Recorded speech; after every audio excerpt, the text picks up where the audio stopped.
Start with George Karl, who turned up the heat in a recent tell-all book, criticized Carmelo Anthony in that book. He wrote that Anthony was burdened because he lacked a father figure growing up. Karl also wanted to say that Melo was a user who lacked defensive intensity. What was your take, Stephen, on Karl's criticism?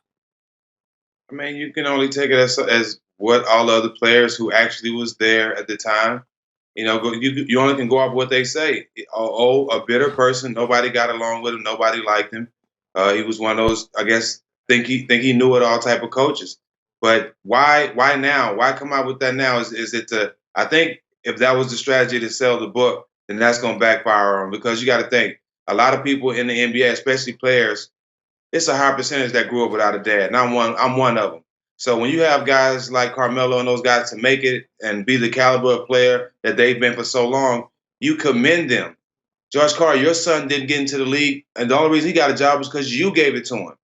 So you've been there. So what I'm saying to say is that that's a little bit too personal, George. Like, a lot. We wish we had our fathers in our families, and I guarantee if any player said that their father was in their life, a lot of decisions or mistakes they made, they probably wouldn't have made because they would have had advice of someone there. I'll admit that too. But George was totally out of line. You don't speak on another man's or a player's family or anything like that, especially when you didn't grow up like that. You know nothing about it. Yeah, I think you're spot on, Steven. I wonder, what was his reputation like amongst players? Because guys talk, and if a coach is an a-hole. You know if a guy's a douche. You know he's hard to play for. He runs practices hard.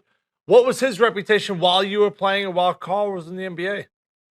Well, the only time that I've really seen any coach or anybody I played for interact with him and act like and know that they were friends was Pop. Him and Pop was friends. But I'm real cool with Al Harrington. I'm real cool with Kenyon Martin.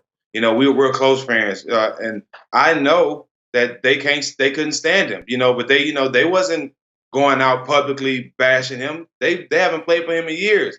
But at the same time, they said no player could stand him. They couldn't trust him. And every time they lost, it was their fault. Every time they won, it was because of him. I heard a lot of players say